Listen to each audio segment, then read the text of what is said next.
ಕಾವ್ಯ stories YouTube ಚಾನಲ್ಗೆ ಸ್ವಾಗತ. ಹೃದಯದರಸಿ ಧಾರಾವಾಹಿಯ 44ನೇ ಸಂಚಿಕೆ. ಶಾಪಿಂಗ್ ಮಾಲ್ನಿಂದ ಬಂದವಳು ನೇರವಾಗಿ ಬಂದಿದ್ದು ಮನೆಗೆ. ಅಳುತ್ತಲೇ ತನ್ನೆಲ್ಲ ಬಟ್ಟೆಗಳನ್ನು ಜೋಡಿಸಿ ಬ್ಯಾಗ್ನೊಳಗೆ ತುರುಕಿಸಿದಳು. ನಂತರ ತನ್ನ ಕೋಣೆಯಿಂದ ಹೊರಬಂದಳು. ಅವಳನ್ನು ಕಂಡ ಶಾಂಭವಿ, ಹೇ ಚೇತು, ಎಲ್ಲಿಗೆ ಹೋಗ್ತಾ ಇದೀಯಾ? ಯಾಕೆ ಅಳ್ತಾ ಇದೀಯಾ? ಶಾಂಭವಿ ಕೇಳಿದರು.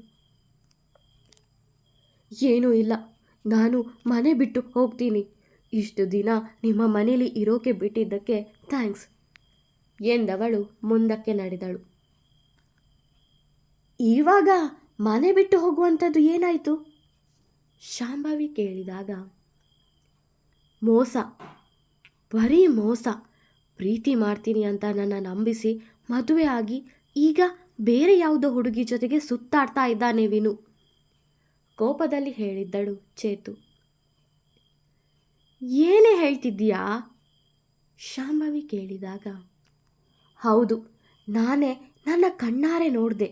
ಯಾವುದೋ ಹುಡುಗಿ ಜೊತೆಗೆ ಶಾಪಿಂಗ್ ಮಾಲ್ನಲ್ಲಿದ್ದ ಅವನು, ಚೇತು ಹೇಳಿದಾಗ, ವಿನು ಆ ಥರದ ಹುಡುಗ ಅಲ್ಲ ಕಣೆ. ಏನು ಅಂತ ಸರಿಯಾಗಿ ತಿಳಿಯದೆ ನೀನಿಗೆ ಮಾಡಿದರೆ ಹೇಗೆ ಎಂದರು ಶಾಂಭವಿ. ಡೈವರ್ಸ್ ಕೊಟ್ಟು ಬಿಡ್ತೀನಿ. ಆ ಥರ ನನ್ನ ಮದುವೆ ಆಗಿ ಇನ್ನೊಬ್ಬಳ ಜೊತೆಗೆ ಸುತ್ತಾಡೋನು ನನಗೆ ಬೇಡ ಎಂದಳು ಚೇತು. ಚೇತು, ಏನೇನೋ ಮಾತಾಡಬೇಡ. ಈ ಥರ ದುಡುಕಿ ನಿರ್ಧಾರ ತಗೊಂಡ್ರೆ ನಿನ್ನ ಜೀವನನೇ ಹಾಳಾಗಿ ಹೋಗೋದು. ಸ್ವಲ್ಪ ಸಮಾಧಾನದಿಂದ ಏನಾಯಿತು ಅಂತ ವಿಚಾರಿಸೋಣ. ವೇದ ಇದ್ದಾನಲ್ವಾ, ಏನಾದರೂ ಮಾಡ್ತಾನೆ, ಶಾಂಭವಿ ಹೇಳಿದರು. ಏನು ಬೇಡ, ನನಗೆ ಅವನು ಬೇಡ. ನಾನು ಅವನ ಜೊತೆಗೆ ಇರೋದು ಬೇಡ. ಹೋಗ್ತೀನಿ ಎಂದವಳು ತನ್ನ ಕೋಣೆಯಿಂದ ಹೊರಬಂದಳು. ಭುವಿ, ಭುವಿ, ಬೇಗ ಬಾರೆ, ಇಲ್ಲೋಡು, ಇವಳು ಮನೆ ಬಿಟ್ಟು ಹೋಗ್ತೀನಿ ಅಂತಿದ್ದಾಳೆ. ಶಾಂಭವಿ ಭುವಿಯನ್ನು ಕರೆದರು. ಏನಾಯಿತು? ಯಾಕೆ ಮನೆ ಬಿಟ್ಟು ಹೋಗ್ತಾ ಇದ್ದಾಳೆ? ಏನಾಯಿತು ಚೇತು ಎನ್ನುತ್ತಾ ಬಂದಳು ಭುವಿ. ಅಕ್ಕ, ವಿನು ನನಗೆ ಮೋಸ ಮಾಡಿಬಿಟ್ಟ. ನನ್ನ ಬಿಟ್ಟು ಇವಾಗ ಬೇರೆ ಯಾರ ಜೊತೆಗೂ ಸುತ್ತಾಡ್ತಾ ಇದ್ದಾನೆ, ಅಳುತ್ತಾ ಹೇಳಿದ್ದಳು ಚೇತು. ಇಲ್ಲ, ಅವನು ಕೇಸ್ ವಿಷಯವಾಗಿ ಹೋಗಿರೋದು, ಭುವಿ ಹೇಳಿದಳು. ಕೇಸ್ ವಿಷಯವಾಗಿ ಹೋಗಿದ್ರೆ ಹುಡುಗಿ ಜೊತೆಗೆ ಸುತ್ತಾಡಬೇಕು ಅಂತ ಇದೆಯಾ? ಚೇತು ಕೇಳಿದಳು. ನಿಜವಾಗ್ಲೂ ವಿನು ಹಾಗೆಲ್ಲ ಮಾಡ್ತಾನೆ ಅಂದರೆ ನಂಬುತ್ತೀಯಾ? ಭುವಿ ಕೇಳಿದಾಗ, ನನ್ನ ಕಣ್ಣಾರೆ ನಾನು ನೋಡಿದ್ದೀನಲ್ಲ, ನಂಬದೇ ಇರೋಕ್ಕಾಗುತ್ತಾ ಎಂದವಳು ಮೆಟ್ಟಿಳಿದು ಬಾಗಿಲವರೆಗೂ ಬಂದಳು. ಅವಳಿಗೆ ಎದುರಾಗಿದ್ದು ವೇದ. ಇದೇನು ಚೇತು, ಬ್ಯಾಗ್ ಇಟ್ಕೊಂಡು ಎಲ್ಲಿಗೆ ಹೋಗ್ತಾ ಇದ್ದೀಯಾ? ವೇದ ಕೇಳಿದ. ವಿನುನ ಯಾವುದೋ ಹುಡುಗಿ ಜೊತೆಗೆ ನೋಡಿದಾಳಂತೆ ಎಂದಳು ಭುವಿ. ಎಲ್ಲಿ? ವೇದ ಕೇಳಿದಾಗ, ಶಾಪಿಂಗ್ ಮಾಲ್ನಲ್ಲಿ ಎಂದಳು ಚೇತು. ಶಾಪಿಂಗ್ ಮಾಲ್ನಲ್ಲಿದ್ದ ಅಂದರೆ ಎಂಗೇಜ್ಮೆಂಟ್ಗೋಸ್ಕರ ಬಟ್ಟೆ ತಗೊಳ್ಳೋಕೆ ಬಂದಿರಬೇಕು ಎಂದ ವೇದ. ಎಂಗೇಜ್ಮೆಂಟಾ? ಚೇತು, ಭುವಿ, ಶಾಂಭವಿ ಮೂವರು ಕೇಳಿದರು. ಚೇತು, ಒಂದು ಕೇಸ್ ವಿಷಯವಾಗಿ ವಿನುನ ಒಬ್ಬರ ಹತ್ರ ಕಳಿಸಿದ್ದೆ. ಅಲ್ಲಿ ಸಿಕ್ಕಿದವಳೆ ಜಾನ್ವಿ. ಅವಳು ವಿನುನ ಲವ್ ಮಾಡ್ತಾ ಇದ್ದಾಳಂತೆ. ಅದಕ್ಕೆ ಅವಳನ್ನು ವಿನುಗೂ ಅವಳಿಗೂ ಮದುವೆ ಮಾಡಿಸೋಕೆ ಹೊರಟಿದ್ದಾನೆ. ನಾನೀಗ ಅವರ ವಿರುದ್ಧ ಹೋದರೆ ನಮಗೆ ಕೇಸ್ ಗೆಲ್ಲೋಕೆ ಆಗಲ್ಲ, ವೇದ ಹೇಳಿದಾಗ, ಅದೆಷ್ಟು ಚಂದ ಹೇಳ್ತೀಯೋ. ನಿಮಗೆಲ್ಲ ಹುಡುಗಾಟ ಆಗೋಗಿದೆ. ಈ ಥರ ಎಲ್ಲ ಆದರೆ ನಮಗೆ ಎಷ್ಟು ಟೆನ್ಷನ್ ಆಗುತ್ತೆ ಅಂತ ನಮಗೆ ಮಾತ್ರ ಗೊತ್ತು. ಗಂಡನ ಇನ್ನೊಬ್ಬಳ ಜೊತೆಗೆ ನೋಡೋಕೆ ಪ್ರಾಣ ಹೋದ ಹಾಗೆ ಅನ್ನಿಸುತ್ತೆ. ಯಾವಾಗ ಸರಿ ಹೋಗುತ್ತೆ ಇದೆಲ್ಲ? ಭುವಿ ಕೇಳಿದಳು. ಇನ್ನೆರಡು ದಿನದಲ್ಲಿ ಎಲ್ಲ ಮುಗಿಸ್ತೀನಿ. ನಮಗೆ ಬೇಕಾದವರು ಇಲ್ಲಿಗೆ ಬರ್ತಾರೆ. ಬರಲಿಲ್ಲ ಅಂದರೆ ಬರೆಸ್ತೀನಿ. ಅದಾದ ಮೇಲೆ ಎಲ್ಲ ಸರಿ ಹೋಗುತ್ತೆ ಎಂದ ವೇದ. ಚೇತು, ನೀನು ವಿನು ಮೇಲೆ ಅನುಮಾನ ಪಡಬೇಡ. ಅವನು ಅಲ್ಲಿದ್ದರೂ ಅವನ ಮನಸ್ಸೆಲ್ಲ ಇಲ್ಲೇ ಇದೆ. ಅವನು ಯಾವತ್ತೂ ನಿನಗೆ ಮೋಸ ಮಾಡಲ್ಲ. ಈ ಕೇಸ್ ಮುಗೀಲಿ, ಆಮೇಲೆ ಮತ್ತೆ ಯಾವತ್ತೂ ನಿಮ್ಮಿಬ್ಬರನ್ನು ದೂರ ಮಾಡಲ್ಲ, ಪ್ರಾಮಿಸ್. ಈ ಅಣ್ಣನ ಮೇಲೆ ನಂಬಿಕೆ ಇದೆ ಅಲ್ವಾ ನಿಂಗೆ? ವೇದ ಕೇಳಿದ. ನೀನು ಹೇಳ್ತಾ ಇರೋದು ಸತ್ಯನಾ? ಚೇತು ಕೇಳಿದಳು. ನಿಜ ನಾನು ಹೇಳ್ತಾ ಇರೋದು ಎಂದ ವೇದ. ಸರಿ, ಹಾಗಿದ್ರೆ ನಿನ್ನ ನಂಬುತ್ತೀನಿ ನಾನು ಎಂದಳು ಚೇತು. ಇವಾಗ ಈ ಬ್ಯಾಗ್ನ ಒಳಗಡೆ ತಕೊಂಡು ಹೋಗು ವೇದ ಹೇಳಿದಾಗ, ಸರಿ ಎಂದ ಚೇತು ತನ್ನ ಕೋಣೆಯೊಳಗೆ ಹೋದಳು. ವೇದನನ್ನೇ ದುರುಗುಟ್ಟಿ ನೋಡುತ್ತಿದ್ದ ಭುವಿ, ಇನ್ನೊಂದು ಸಲ ಈ ಥರ ಏನಾದರೂ ಮಾಡಿದ್ರೆ ನಾನೇ ಏನಾದರೂ ಮಾಡ್ತೀನಿ ನಿಂಗೆ ಎಂದಳು ಭುವಿ. ಇವಾಗ ಎಲ್ಲ ಸರಿ ಮಾಡಿದ್ನಲ್ಲ, ಮತ್ತೆ ಏನು ನಿಂದು ವೇದ ಕೇಳಿದಾಗ, ಅವಳೇನಾದರೂ ಅದನ್ನು ನಂಬದೇ ಇದ್ದಿದ್ರೆ ಏನು ಮಾಡ್ತಿದ್ದೆ ಭುವಿ ಕೇಳಿದಳು. ನಂಬಿಸೋಕೆ ನನಗೆ ಗೊತ್ತು ಮೈ ಡಿಯರ್ ವೈಫು ಎಂದ ವೇದ ಕಣ್ಣೊಡೆದು.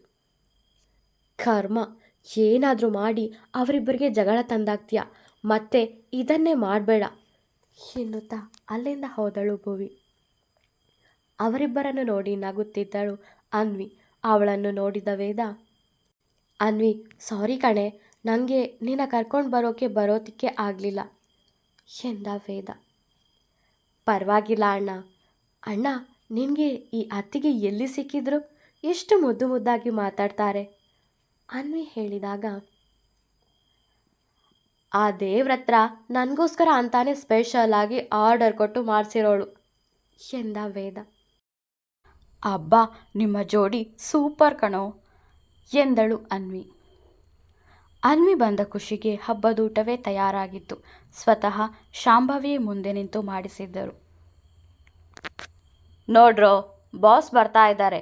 ಅವರು ಇಲ್ಲಿಗೆ ಬಂದು ಎಂಗೇಜ್ಮೆಂಟ್ ಮುಗಿಸಿ ಮದುವೆ ಮುಗಿಯೋ ಹೋಗುವವರೆಗೂ ನಾವೆಲ್ಲ ಹುಷಾರಾಗಿರಬೇಕು ವಿಜ್ಜಿ ಹೇಳುತ್ತಿರಬೇಕಾದರೆ, ಸರಿ ವಿಜ್ಜಿ ಎಂದರು ಇದರ ರೌಡಿಗಳು. ಅವರು ಉಳ್ಕೊಳ್ಳೋಕೆ ಅಣ್ಣನ ಗೆಸ್ಟ್ ಹೌಸ್ನಲ್ಲಿ ವ್ಯವಸ್ಥೆ ಆಗಿದೆ. ಅವರು ಬಂದ ಮೇಲೆ ಸ್ವಲ್ಪ ಜನ ಅಲ್ಲಿಗೆ ಹೋಗಿ ಎಂದನು ವಿಜ್ಜಿ. ಸರಿ ವಿಜ್ಜಿ ಎಂದರು ಇತರ ರೌಡಿಗಳು. ಶಾಪಿಂಗ್ ಮುಗಿಸಿ ಬಂದರು ವಿನು ಹಾಗೂ ಜಾನು. ವಿಜ್ಜಿ ಮಾತಾಡುತ್ತಿದ್ದವಲ್ಲಿಗೆ ಬಂದ ವಿನು. ಏನು ಎಲ್ಲ ಡೀಪ್ ಡಿಸ್ಕಷನ್ನಲ್ಲಿದ್ದೀರಾ? ಏನು ವಿಷಯ ವಿನು ಕೇಳಿದ. ನಿಂಗ್ಯಾಕೋ ಅದೆಲ್ಲ ವಿಜ್ಜಿ ಹೇಳಿದಾಗ, ಎಂಗೇಜ್ಮೆಂಟ್ ಬಗ್ಗೆ ಮಾತಾಡ್ತಾ ಇದ್ರಾ? ನನ್ನ ಮತ್ತು ನನ್ನ ಜಾನು ಎಂಗೇಜ್ಮೆಂಟಲ್ಲಿ ಏನು ಕೊರತೆ ಬರದೇ ಇರೋ ಥರ ನೋಡ್ಕೊಳ್ರೋ ವಿಜ್ಜಿನ ಉರಿಸಲೆಂದೇ ಹೇಳಿದ್ದ ವಿನು. ಹಾಂ, ಎಂಗೇಜ್ಮೆಂಟ್ ವ್ಯವಸ್ಥೆ ಬಗ್ಗೆನೇ ಮಾತಾಡ್ತಾ ಇದ್ವಿ ಎಂದ ವಿಜ್ಜಿ ವಿನು ಬಳಿಗೆ ಬಂದು, ನಿನ್ನ ಮತ್ತು ಜಾನು ಎಂಗೇಜ್ಮೆಂಟ್ ಬಗ್ಗೆ ಅಲ್ಲ, ನನ್ನ ಮತ್ತು ನನ್ನ ಜಾನು ಎಂಗೇಜ್ಮೆಂಟ್ ವ್ಯವಸ್ಥೆ ಬಗ್ಗೆ ಮಾತಾಡ್ತಾ ಇದ್ದಿದ್ದು. ನೋಡ್ತಾ ಇರು ಹೇಗೆ ಎಂಗೇಜ್ಮೆಂಟ್ನ ನಿಲ್ಲಿಸಿ ನನ್ನ ಜೊತೆಗೆ ಮದುವೆ ಆಗೋ ಹಾಗೆ ಮಾಡ್ತೀನಿ ಅಂತ ವಿನುಗೆ ಮಾತ್ರ ಕೇಳುವಂತೆ ಹೇಳಿ ಹೋದ ವಿಜ್ಜಿ. ನನಗೂ ಅದೇ ತಾನೇ ಬೇಕಾಗಿರೋದು. ನೀನು ಎಂಗೇಜ್ಮೆಂಟ್ ನಿಲ್ಲೋಕೆ ಏನು ಬೇಕಾದರೂ ಮಾಡು, ನನಗೆ ಅದರಿಂದ ಒಳ್ಳೆಯದೇ ಆಗುತ್ತೆ ವಿಜ್ಜಿ ಹೋದ ತಲೆ ನೋಡಿ ನಸುನಕ್ಕ ವಿನು. ಏನ್ರೋ ಡಿಸ್ಕಷನ್ ಮಾಡ್ತಾ ಇದ್ರಿ, ನನಗೆ ಹೇಳಲ್ವಾ ವಿನು ಕರಿಯನ ಬಳಿ ಕೇಳಿದ.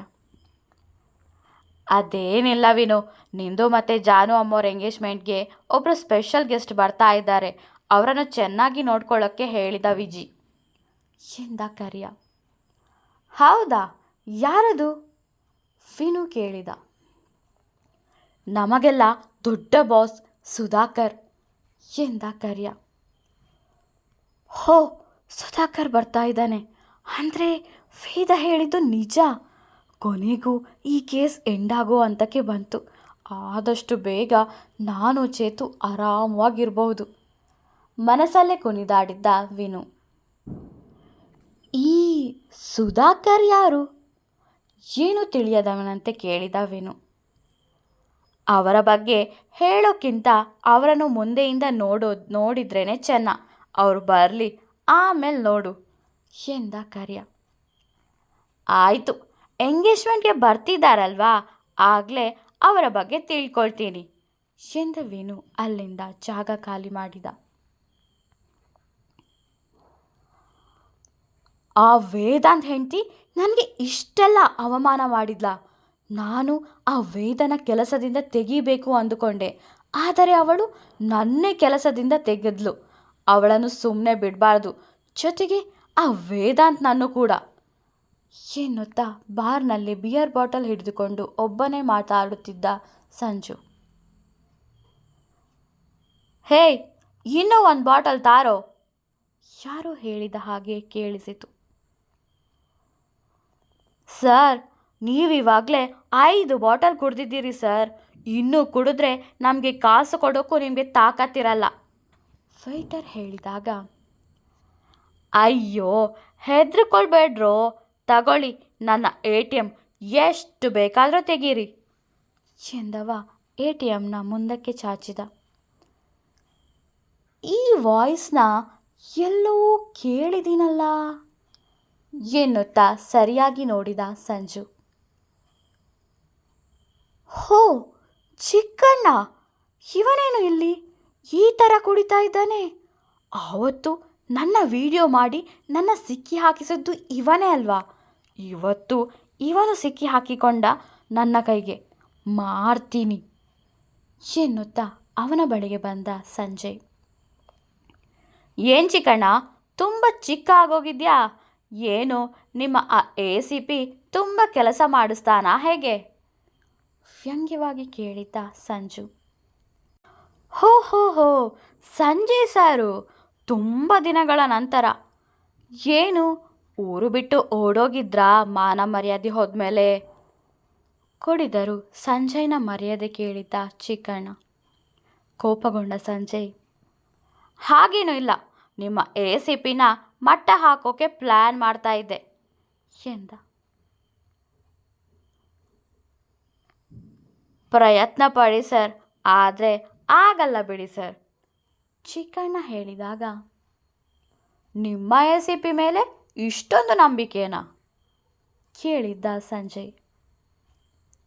ಹೌದು, ಅವ್ರನ್ನ ಯಾರು ಏನು ಮಾಡೋಕ್ಕಾಗಲ್ಲ, ಅವರೊಂಥರ ಜಂಗಲ್ ಮಿಸ್ ಸಿಂಗಲ್ ಶೇರ್, ಚಿಕ್ಕಣ್ಣ ಹೇಳಿದಾಗ, ಹೋ ಹಾಗಾ, ನೋಡುವ ಶೇರ್ ಎಷ್ಟು ಗರ್ಜಿಸುತ್ತೆ ಅಂತ ಸಂಜು ನಗುತ್ತಾ ಹೇಳಿದ. ನಮ್ಮ ವೇದ ಸರ್ ಮತ್ತು ವಿನು ಸರ್ ಜೊತೆಗೆ ಇದ್ದರೆ ಅವರನ್ನು ಯಾರು ಏನು ಮಾಡೋಕ್ಕಾಗಲ್ಲ ಎಂದ ಚಿಕ್ಕು. ಹೌದು, ಆವತ್ತು ನಾನು ಕುಡಿದು ರೋಡ್ನಲ್ಲಿ ಜಗಳ ಮಾಡ್ತಾ ಇದ್ದಿದ್ದನ್ನು ವಿಡಿಯೋ ಮಾಡಿದ್ದು ನೀನೇ ಅಲ್ವಾ? ಸಂಜು ಕೇಳಿದಾಗ, ಅಯ್ಯೋ ಗೊತ್ತಾಗೋಯ್ತಾ? ಹೌದು, ನಾನೇ ಐಡಿಯಾ ಕೊಟ್ಟಿದ್ದು ಮಿಸ್ಸಸ್ ACP. ಗಂಡ ಹೆಂಡತಿ ಇಬ್ಬರು ಸೂಪರ್ ಅಲ್ವಾ ಸರ್? ಜೋರಾಗಿ ನಕ್ಕು ಹೇಳಿದ್ದ ಚಿಕ್ಕಣ್ಣ. ಹೌದೌದು, ಸೂಪರ್, ಸಂಜು ಹೇಳಿದಾಗ, ಹ, ಪಾಪ ಸರ್, ನೀವು ಸುಮ್ಮನೆ ವೇದನ್ ಸರ್ ತಂಟೆಗೆ ಬಂದ್ರಿ, ಅವರು ಕಂಡು ಹಿಡಿದ ಮಕ್ಕಳ ಕಳ್ಳರನ್ನು ನೀವೇ ಕಂಡು ಹಿಡಿದಿದ್ದು ಅಂತ ಡವ್ ಮಾಡಿ ಕಮಿಷನರ್ ಹತ್ರ ಹೊಗಳಿಸ್ಕೊಂಡ್ರಿ, TVಲಿ ಶೋ ಹೊಡೆದ್ರಿ. ನೀವು ಆ ಥರ ಮಾಡಿದ್ದೆ ನಿಮಗೆ ತೊಂದರೆ ಆಗೋಯ್ತು, ಚಿಕ್ಕು ಹೇಳುತ್ತಿರಬೇಕಾದರೆ, ಏನು ಹೇಗೆ ಸಂಜು ಕೇಳಿದ. ನಿಜವಾದ ಮಕ್ಕಳ ಕಳ್ಳರು ಬೇರೆನೇ ಇದ್ದರು, ಅವರು ನಿಮ್ಮ ಮೇಲೆ ಕೋಪ ಮಾಡಿಕೊಂಡು ನಿಮಗೆ ಬುದ್ಧಿ ಕಲಿಸಬೇಕು ಅಂತ ಇದ್ದರು. ಆ ವಿಷಯ ನನಗೆ ಗೊತ್ತಾಗಿ ಅದನ್ನು ನಾನು ನಮ್ಮ ಭುವನೇಶ್ವರಿ ಮೇಡಮ್ಗೆ ಹೇಳಿದೆ. ಆವಾಗ ಅವರೇ ಈ ವಿಡಿಯೋ ಐಡಿಯಾ ಕೊಟ್ಟಿದ್ದು. ಇದರಿಂದ ನಮ್ಮ ವೇದ ಸರ್ ಬಚಾವಾದ್ರು, ನೀವು ತಗಲಾಕೊಂಡ್ರಿ ಎಂದ ಚಿಕ್ಕು. ಒಳ್ಳೆ ಪ್ಲ್ಯಾನ್ ಮಾಡಿ ನನ್ನ ಸಿಕ್ಕಿ ಹಾಕಿಸಿದ್ರಿ, ಆದರೂ ನಿಮ್ಮ ACPಯಿಂದ ಇನ್ನೂ ಮಕ್ಕಳ ಕಳ್ಳರನ್ನು ಹಿಡಿಯೋಕೆ ಆಗಲಿಲ್ವಲ್ಲ, ನಗುತ್ತಾ ಹೇಳಿದ್ದ ಸಂಜು. ಯಾಕೆ ಆಗಲಿಲ್ಲ? ಇವಾಗ ಹಿಡಿತಾ ಇದ್ದಾರಲ್ವಾ, ಇನ್ನೇನು ಸ್ವಲ್ಪ ದಿನ ಅವರನ್ನು ಹಿಡಿತಾರೆ ನಮ್ಮ ವೇದ ಸರ್ ಮತ್ತು ವಿನು ಸರ್, ಚಿಕ್ಕು ಹೇಳಿದಾಗ, ಅದು ಹೇಗೆ ಸಂಜಯ್ ಕೇಳಿದ. ಚಿಕ್ಕಣ್ಣ ಕುಡಿದ ಮತ್ತಿನಲ್ಲಿ ಎಲ್ಲವನ್ನೂ ಹೇಳಿಬಿಟ್ಟ. ಹೋ, ಇಷ್ಟೆಲ್ಲ ಪ್ಲ್ಯಾನ್ ಮಾಡಿದ್ದೀರಾ? ಪರವಾಗಿಲ್ಲ, ಚೆನ್ನಾಗೇ ಪ್ಲ್ಯಾನ್ ಮಾಡ್ಕೊಂಡಿದ್ದೀರಾ. ನನಗೆ ಈ ವಿಷಯ ಗೊತ್ತಾಗಿದ್ದು ಒಳ್ಳೆಯದೇ ಆಯಿತು. ವೇದ, ಮಾಡ್ತೀನಿ ಕಣೋ ನಿಂಗೆ. ಈ ಸಾರಿ ನಾನೇ ಗೆಲ್ತೀನಿ ನನ್ನ ಮತ್ತು ನಿನ್ನ ಫೈಟ್ನಲ್ಲಿ. ಅವನ್ಯಾರು ಧನಂಜಯ್, ಅವನ ಹತ್ರ ಹೋಗಿ ಇದನ್ನೆಲ್ಲ ಹೇಳಿದರೆ ನಿಮ್ಮ ಕತೆ ಏನಾಗ್ಬೋದು ನೋಡಬೇಕು ನನಗೆ. ನೋಡ್ತೀನಿ. ಮನಸ್ಸಲ್ಲೇ ಮಾತಾಡಿಕೊಂಡ ಸಂಜಯ್. ಅದೇ ಸಮಯಕ್ಕೆ ಚಿಕ್ಕಣ್ಣನ ಫೋನ್ ರಿಂಗ್ ಆಗಿತ್ತು. ಅರೆ, ನಮ್ಮ ವೇದ ಸರ್ಗೆ 100 ವರ್ಷ.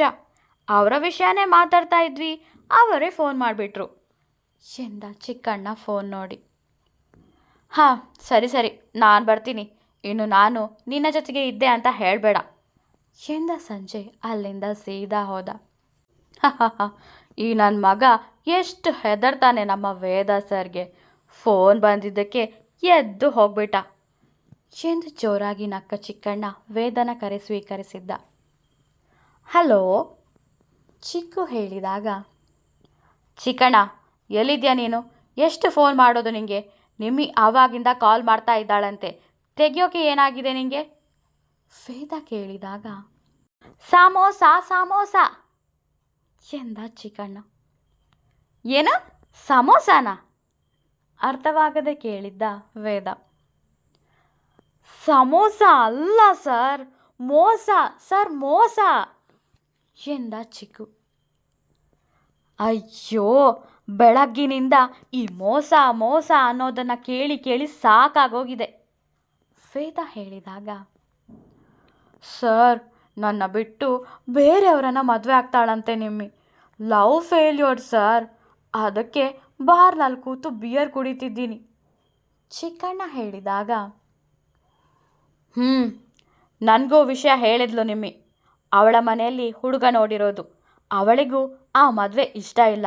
ಅವಳು ನಿನ್ನ ಪ್ರೀತಿ ಮಾಡ್ತಿದ್ದಾಳೆ ವೇದ ಹೇಳಿದಾಗ, ಬರೀ ಬಾಯಿ ಮಾತಲ್ಲಿ ಬಾ ಓಡೋಗಿ ಮದುವೆ ಆಗೋಣ ಅಂದಿದ್ದಕ್ಕೆ ಕೆನ್ನೆಗೆ ಹೊಡೆದು ಹೋದ್ಲು ಚಿಕ್ಕಣ್ಣ ಹೇಳಿದ. ಮತ್ತೆ ಹಾಗೆ ಯಾರಾದರೂ ಹೇಳ್ತಾರಾ? ಮನೆಗೆ ಬಂದು ಹೆಣ್ಣು ಕೇಳ್ತೀನಿ ಅಂದಿದ್ರೆ ಖಂಡಿತ ಖುಷಿ ಪಡ್ತಿದ್ಲು ಎಂದ ವೇದ. ಹೋಗಿ ಸರ್, ನೀವು ಕೂಡ ಮನೆಯವ್ರ ಹತ್ರ ಹೇಳ್ದೇನೆ ಮದುವೆ ಆಗಿದ್ದಲ್ವಾ? ನೀವು ಕಟ್ಟೋ ತಾಳಿಗೆ ನಿಮ್ಮ ಲವರ್ ತಲೆ ಬಗ್ಗಿಸ್ಲಿಲ್ವಾ ಚಿಕ್ಕು ಹೇಳಿದಾಗ, ಆವಾಗ ಬಗ್ಗಿಸಿದ್ಲು, ಇವಾಗ ನಾನೇ ಅವಳ ಕೈಕಾಲು ಹಿಡಿಯೋ ಅಷ್ಟಕ್ಕೆ ಬಗ್ಗಿದ್ದೀನಿ. ನೋಡು ಚಿಕ್ಕಣ್ಣ, ನನ್ನ ಹಾಗೆ ಮದುವೆ ಆಗಬೇಡ. ಎಲ್ಲರ ಒಪ್ಪಿಗೆ ಪಡೆದೇ ಮದುವೆ ಆಗು. ನಾನಿದ್ದೀನಲ್ಲ ಮದುವೆ ಮಾಡಿಸೋಕೆ ಎನ್ನುತ್ತಾ ತನ್ನ ಕಾರಲ್ಲಿ ಕೂತ ವೇದ ಚಿಕ್ಕಣ್ಣ ಫುಲ್ ಟೈಟಾಗಿ ಟೇಬಲ್ ಮೇಲೆ ಮಲಗಿದ್ದ. ಚಿಕ್ಕಣ್ಣ ಚಿಕ್ಕಣ್ಣ ಎಂದು ಫೋನ್ನಲ್ಲಿ ಹೇಳುತ್ತಿದ್ದ ಚಿಕ್ಕಣ್ಣನಿಗೆ ಎಲ್ಲಿ ಕೇಳಬೇಕು. ಅಯ್ಯ, ಈ ಮನುಷ್ಯ ಕುಡಿಬೇಡ ಕುಡಿಬೇಡ ಅಂದರೂ ಕುಡಿದು ಈಗ ಬಿದ್ದುಕೊಂಡಿರೋದು ನೋಡು ಎನ್ನುತ್ತಾ ವೈಟರ್ ಬರೆಯುತ್ತಾ ಹೋಗುತ್ತಿದ್ದಾಗ ಫೋನ್ನಲ್ಲಿ ಮಾತಾಡುತ್ತಿದ್ದದ್ದನ್ನು ಕೇಳಿ, ಸರ್, ಅವರು ಆಗಲೇ ಕಂಠಪೂರ್ತಿ ಕುಡಿದು ಬಿದ್ದುಕೊಂಡಿದ್ದಾರೆ ಫೋನ್ ಎತ್ತಿ ಹೇಳಿದ್ದ ವೈಟರ್. ಓಕೆ, ಯಾವ ಬಾರ್ ವೇದ ಕೇಳಿದ. RK ಬಾರ್ ಸರ್ ಎಂದ ವೈಟರ್. ಸರಿ, ನಾನೀಗಲೇ ಬರ್ತೀನಿ, ಅವರನ್ನು ಸ್ವಲ್ಪ ನೋಡ್ಕೊಳ್ಳಿ ಎಂದ ವೇದ ಕಾರನ್ನು ವೇಗವಾಗಿ ಚಲಾಯಿಸಿ RK ಬಾರ್ ಮುಂದೆ ತಂದು ನಿಲ್ಲಿಸಿದ. ಬಾರ್ನವರಿಗೆ ದುಡ್ಡು ಕೊಟ್ಟು ಚಿಕ್ಕಣ್ಣನ ಕೈಯನ್ನು ತನ್ನ ಹೆಗಲ ಮೇಲೆ ಹಾಕಿ ಅವನನ್ನು ಮನೆಯವರೆಗೂ ಬಿಟ್ಟ ವೇದ. ಕಾರಲ್ಲಿ ಬಂದು ಕೂತಿರುವಾಗ ವಿನು ಕರೆ ಬಂದಿತ್ತು. ಮಗ, ನಿನ್ನ ಗೆಸ್ಟ್ ಕರೆಕ್ಟ್ ಕಣೋ, ಆ ಸುಧಾಕರ್ ಬರ್ತಾ ಇದ್ದಾನೆ ಇಲ್ಲಿಗೆ ವಿನು ಹೇಳಿದಾಗ, ಸರಿ, ಯಾವಾಗ ವೇದ ಕೇಳಿದ್ದ. ಬಹುಶಃ ನಾಳೆ ಧನಂಜಯನ ಗೆಸ್ಟ್ ಹೌಸ್ನಲ್ಲಿ ಸ್ಟೇ ಆಗ್ತಿದ್ದಾನೆ ಎಂದ ವಿನು. ಸರಿ, ನೀನು ಹುಷಾರು, ನಾನೆಲ್ಲ ನೋಡ್ಕೊಳ್ತೀನಿ. ಇನ್ನೊಂದು ವಿಷಯ ವೇದ ಹೇಳಿದಾಗ, ಏನದು ಕೇಳಿದ್ದ ವಿನು. ನೀನು ಮತ್ತೆ ಜಾನು ಜೊತೆಗಿರೋದನ್ನು ಚೇತು ನೋಡಿದ್ಲು ವೇದ ಹೇಳಿದಾಗ, ಹೌದಾ, ಸರಿ ಎಂದ ವಿನು. ಇದೇನೋ ಹೀಗೆ ಹೇಳ್ತಾ ಇದ್ಯಾ ವೇದ ಕೇಳಿದಾಗ, ನೀನಿದೆಯಲ್ಲ, ಏನೇ ಆದರೂ ಸರಿ ಮಾಡೋಕೆ ಎಂದ ವಿನು ಕರೆತೊಂಡರಿಸಿದ್ದ. 2 ದಿನ ಅಷ್ಟೇ, ಆಮೇಲೆ ಮೊದಲಿನ ಹಾಗೆ ಫುಲ್ ಜಾಲಿಯಾಗಿರ್ಬೋದು. ಈ ಜಾನು ಕಾಟ ಇರಲ್ಲ, ನಾನು ಚೇತು ಇಬ್ಬರೇ ಎನ್ನುತ್ತಾ ಮಂಚದ ಮೇಲೆ ಕುಣಿಯುತ್ತಿದ್ದ ವಿನು. ಇವನು ಯಾರತ್ರ ಸುಧಾಕರ್ ಬರ್ತಾ ಇದ್ದಾನೆ ಅಂತ ಹೇಳ್ದ? ಇವನಿಗೆ ಸುಧಾಕರ್ ಯಾರು ಅಂತ ಗೊತ್ತಾ? ಯಾರಿವನು? ಎಲ್ಲೋ ಏನೋ ಮಿಸ್ ಹೊಡಿತಾ ಇದೆ, ಅದೇನು ಅಂತ ಕಂಡು ಹಿಡಿಯಲೇಬೇಕು. ವಿನು ಕೋಣೆಯ ಹೊರಗಡೆ ನಿಂತು ವಿನು ಫೋನಿನಲ್ಲಿ ಮಾತಾಡುತ್ತಿದ್ದದ್ದನ್ನು ಕೇಳಿಸಿಕೊಂಡ ವಿಜಿ ಮನಸ್ಸಲ್ಲೇ ಹೇಳಿಕೊಂಡ. ಬೆಳಗ್ಗಾಗಿತ್ತು. ನೋಡಿ, ನನ್ನ ತಂಗಿ ಮದುವೆ. ಈ ಹಾಲ್ನ ತುಂಬ ಚೆನ್ನಾಗಿ ಡೆಕೋರೇಟ್ ಮಾಡಬೇಕು. ಬರೋರಿಗೆಲ್ಲ ಯಾವುದೇ ತೊಂದರೆ ಆಗದೆ ಇರೋ ಹಾಗೆ ನೋಡ್ಕೊಳ್ಬೇಕು. ಒಂದು ಸ್ಪೆಷಲ್ ರೂಮ್ನ ರೆಡಿ ಮಾಡಿ ನಮ್ಮ ಬಾಸ್ಗೆ. ಅವರು ಇಲ್ಲಿರೋವಷ್ಟು ಹೊತ್ತು ಅವರಿಗೆ ಯಾವುದೇ ತೊಂದರೆ ಆಗಬಾರ್ದು. ಹಾಲ್ನ ಮುಖ್ಯಸ್ಥರ ಬಳಿ ಹೇಳುತ್ತಿದ್ದ ಧನು. ಆಯಿತು ಸರ್, ಯಾವುದೇ ತೊಂದರೆ ಆಗದೆ ಇರೋ ಥರ ಈ ಫಂಕ್ಷನ್ನ ನಡೆಸಿಕೊಡ್ತೀವಿ ಎಂದ ಹಾಲ್ನ ಮುಖ್ಯಸ್ಥ. ಅವನ ಜೊತೆಗೆ ಮಾತನಾಡಿ ಅಲ್ಲಿಂದ ಹೊರಬರಬೇಕಾದರೆ, ನಮಸ್ಕಾರ ಧನಂಜಯ್ ಅವರಿಗೆ ಎನ್ನುತ್ತಾ ಬಂದಿದ್ದ ಸಂಜಯ್. ಹೋ, ನೀನು ಅವನೇ ಅಲ್ವಾ, ನಮ್ಮ ಹುಡುಗರು ವಿಡಿಯೋ ಮಾಡಿ ಸಿಕ್ಕಿ ಹಾಕಿಸಿ ಕೆಲಸ ಕಳ್ಕೊಂಡ ಪೊಲೀಸ್ ಆಫೀಸರ್? ಧನು ವ್ಯಂಗ್ಯವಾಗಿ ನುಡಿದ. ಕೋಪದಿಂದ ಅವನನ್ನು ನೋಡಿದ ಸಂಜಯ್. ಹಾಂ, ನಾನೇ ಅವನು, ನೆನಪಿದ್ದೀನಲ್ಲ, ಅಷ್ಟು ಸಾಕು ಎಂದ ಸಂಜು. ಮತ್ತೆ ನೀನೇನಿಲ್ಲಿ ಪೊಲೀಸ್ ಕೆಲಸ ಬಿಟ್ಟು ಈ ಹಾಲ್ನಲ್ಲಿ ಕ್ಲೀನರ್ ಆಗಿ ಸೇರ್ಕೊಂಡಿದ್ಯಾ ಹೇಗೆ? ಧನಂಜಯ್ ಕೇಳಿದಾಗ ಅಲ್ಲಿದ್ದ ಅವನ ರೌಡಿಗಳೆಲ್ಲ ಜೋರಾಗಿ ನಕ್ಕರು. ನನ್ನ ವಿಷಯ ಬಿಡು, ನಿನ್ನ ವಿಷಯ ಹೇಳು ಧನಂಜಯ್. ತಂಗಿಗೆ ಮದುವೆ ಮಾಡಿಸ್ತಾ ಇದ್ದೀಯಂತೆ? ಸಂಜಯ್ ಕೇಳಿದಾಗ, ಹಾಂ ಹೌದು, ಬಂದು ಉಣ್ಕೊಂಡು ಹೋಗು ಎಂದ ಧನು. ನಾನು ಉಣ್ಕೊಂಡು ಹೋಗೋಕ್ಕೆ ಬರಲಿಲ್ಲ, ಮದುವೆ ನಿಲ್ಲಿಸೋಕೆ ಬಂದಿದ್ದು ಸಂಜು ಹೇಳಿದಾಗ, ಹೇಯ್ ಏನಂದೆ ಎಂದ ಧನಂಜಯ್ ಸಂಜಯ್ ಕತ್ತಿನ ಪಟ್ಟಿ ಹಿಡಿದು. ಸಮಾಧಾನ ಸಮಾಧಾನ, ನಾನು ಹೇಳೋದನ್ನು ಸಮಾಧಾನದಿಂದ ಸ್ವಲ್ಪ ಕೇಳಿಸ್ಕೊ. ನೀನು ನಿನ್ನ ತಂಗಿಗೆ ನೋಡಿರೋ ಹುಡುಗನ ಯಾರು ಅಂತ ಅಂದ್ಕೊಂಡಿದ್ಯಾ? ಅವನು ಲಾಯರ್ ಎಂದ ಸಂಜಯ್. ಹೇಯ್, ಏನೋ ತಮಾಷೆ ಮಾಡ್ತಾ ಇದೆಯಾ? ಅವನು ಒಬ್ಬ ರೌಡಿ, ನಮ್ಮ ತರಹನೇ. ಅವನ ಬಗ್ಗೆ ಏನೇನೋ ಹೇಳಿ ನಮ್ಮ ತಲೆ ಕೆಡಿಸೋಕೆ ಬಂದಿದ್ದೀಯಾ? ಧನು ಕೋಪದಲ್ಲಿ ಕೇಳಿದ. ನಾನು ಹೇಳ್ತಾ ಇರೋದು ನಿಜ. ಆ ಮಕ್ಕಳನ್ನು ಕಿಡ್ನ್ಯಾಪ್ ಮಾಡಿ ಬೇರೆ ದೇಶಕ್ಕೆ ಕಳಿಸ್ತಾ ಇರೋದು ನೀವೇ ತಾನೇ? ಸಂಜಯ್ ಕೇಳಿದಾಗ ಧನಂಜಯ್ ಹಿಡಿದಿದ್ದ ಸಂಜಯ್ನ ಕತ್ತಿನ ಪಟ್ಟಿಯನ್ನು ಸಡಿಲಿಸಿ, ಹಾಂ, ನನಗೆ ಎಲ್ಲ ಗೊತ್ತಾಯಿತು. ACP ವೇದಾಂತ್ ಇದ್ದಾನಲ್ವಾ, ಅವನು ಮತ್ತು ಈ ವಿನು ಅಂದರೆ ವಿನಯ್ ಇಬ್ಬರು ಫ್ರೆಂಡ್ಸ್. ಬೇಕಿದ್ರೆ ಈ ಫೋಟೋ ನೋಡು ಎಂದವ ವೇದನ ಇನ್ಸ್ಟಾಗ್ರಾಮ್ನಲ್ಲಿ ವಿನು ಚೇತು ಮದುವೆಯಲ್ಲಿ ವೇದ ಭುವಿ ಜೊತೆಗೆ ನಿಂತು ತೆಗೆದ ಫೋಟೋವನ್ನು ತೋರಿಸಿದ್ದ. ಆ ವಿನುಗೆ 15 ದಿನದ ಹಿಂದೆಯೇ ಮದುವೆ ಆಗಿದೆ ಎಂದ ಸಂಜು. ಅಣ್ಣ, ಇವರಿಬ್ಬರು ಆವತ್ತು ಜಗಳ ಮಾಡ್ತಾ ಇದ್ರು.